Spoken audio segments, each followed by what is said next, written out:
你听说过美国的圣布鲁诺岛吗？这里堪称男人的天堂，女人的地狱。在最高法院决定废除死刑之后，加利福尼亚州通过了一项提议，将圣布鲁诺岛指定为一级谋杀犯的倾倒场。除了离开之外，他们可以自由地做任何事。犯人的主要营地由残暴的巴比控制，巴比用铁腕统治，妇女们遭遇非人的待遇，苦不堪言。今天就为大家带来这部美国惊悚剧情片《岛码头》。故事开始，上世纪70年代。美国某个州突然废除死刑，他们将所有重刑犯丢到一个荒岛上。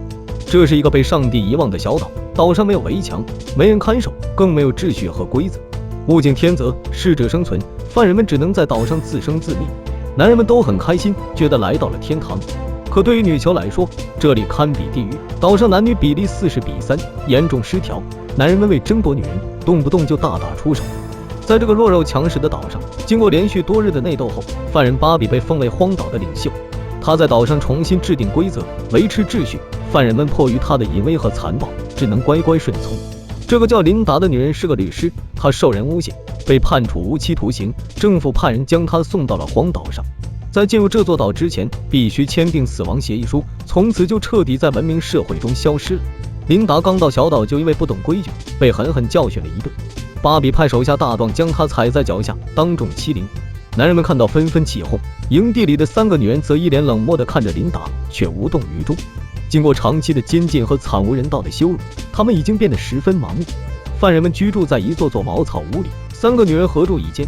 在这里，女人没有名字，只有代号。除了琳达，其他3个分别是咪咪、喵喵和汪汪。女人们告诉琳达，在这里女人就是奴隶，白天要干农活，晚上还要为男人们提供服务。那些男人早已丧失了人性，想要日子好过一点，就得乖乖的听话。警察定期送来一点物资，可随着囚犯数量的增加，物资变得供不应求。巴比为安抚人心，命令囚犯在岛上开荒种地，自给自足。巴比性情暴躁，一旦有人发生争执，就会让双方通过决斗解决问题。决斗一旦开始，就必须用生死定胜负。岛上纷争不断，几乎每隔几天就会有一个犯人被干掉。巴比想通过这种方式缩减人口，减少食物的消耗。4个女人白天要干繁重的农活，好不容易到了晚上也不能休息。每到晚上，大壮就会拿着男犯人的名单来到茅草屋，给女人们分配晚上的工作。除了咪咪，其他3人每天都要经历一场噩梦。咪咪因长相甜美被巴比看中做了岛国夫人，其他人谁也不许碰她。荒岛面积广阔，到处都是茂密的丛林，为防止女人逃走，巴比派手下严密监视4个女人。而巴比和大壮每天无所事事，心安理得地享受其他人的劳动成果。长此以往，很多犯人都心生不满，可迫于巴比的暴虐手段，大家也是敢怒不敢言。中国有句俗话，狗急了还跳墙呢。哪里有压迫，哪里就有反抗。当囚犯们忍耐力达到顶点，势必会引起一场暴乱。在这群囚犯中，也有几个心存正义的男人。为首的名叫亨利，他不忍心看着女人们每天受迫害，于是偷偷带着几个同伴奋起反抗。女人们在河边洗衣服的时候，亨利带人冲出杀死巴比的手下，成功救下了他们。他带着这些不愿再受压迫的人们一起逃离到荒岛的后山。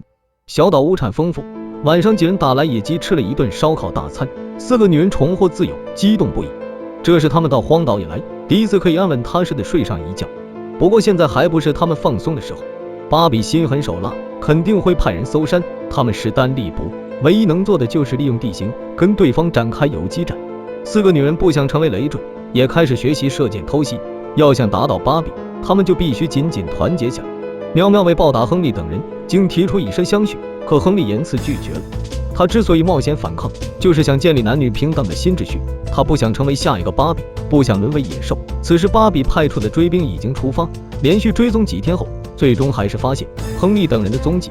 好在对方数量不多，亨利率众人拼死反抗，剿灭了敌人。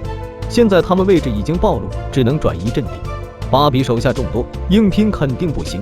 混战中，一个同伴受了重伤，如果不及时救治，恐怕挺不过去。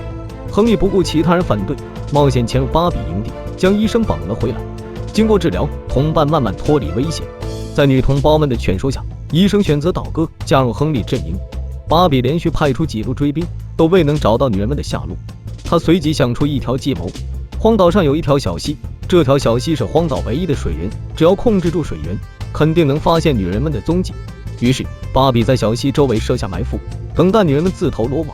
另一边，亨利等人在连续奔逃多日后，储备的水已耗尽。咪咪口渴难耐，背着其他人偷偷来到小溪边喝水，正好中了埋伏。等亨利等人赶到，咪咪已经被追兵抓走。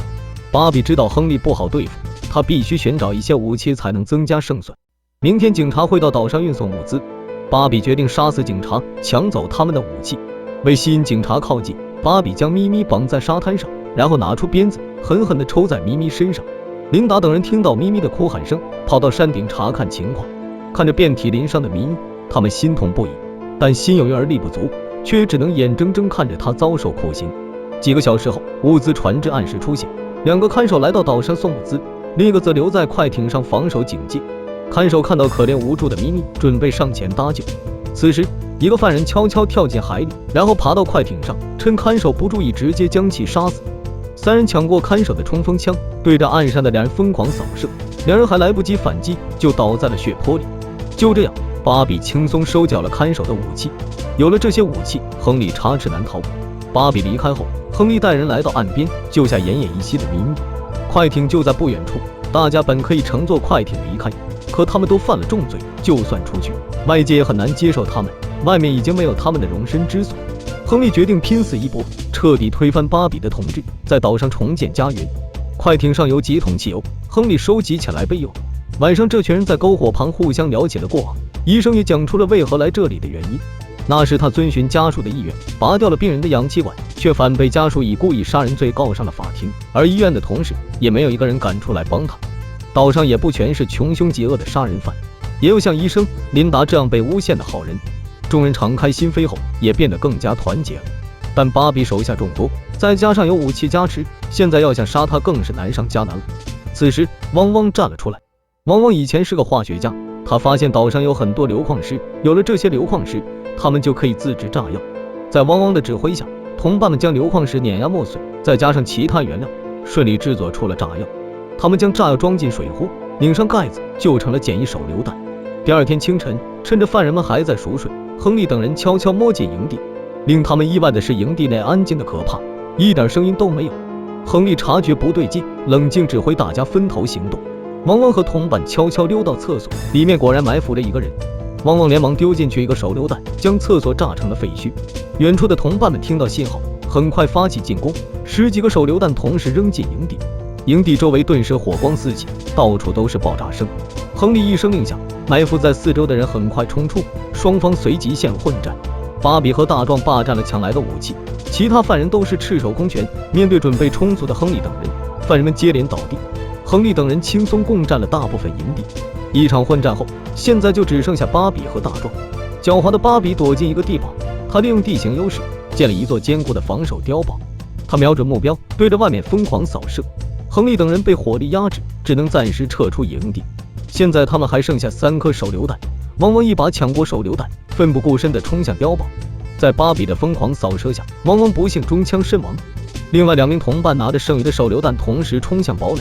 虽然手榴弹扔到了碉堡附近，可碉堡非常坚固，手榴弹爆炸后，碉堡完好无损，2个同伴却有去无回。亨利冷静地观察四周，发现碉堡内有条水渠跟外界相通。他很快想到一个好主意，亨利顶着子弹冒险冲到对面。他将之前收集的汽油倒进水渠，汽油很快流进碉堡内部。芭比闻到味道，慌忙往外跑，可他还是慢了一步。亨利已经引燃了汽油，一声巨响后，碉堡瞬间被炸成了废墟，芭比也在爆炸中丧生。这场大战后，亨利成为荒岛新的领袖，他宣布从此荒岛上人人平等，所有食物大家共享。荒岛远离陆地，没有外界的干扰，俨然就是一个世外桃源，男女平等，一起劳作，每个人都可以开心自在的生活。即便再有新来的犯人，也被同化，加入这个温暖的大家庭。人性是最经不起考验的东西，在没有道德和法律的约束下，人很容易变成野兽。但人性也是最闪耀的星光，只要心存善念，希望就会在前方。好了，电影到这就结束了。这里是哪吒剪影，感谢您的关注与点赞，我们下期再见。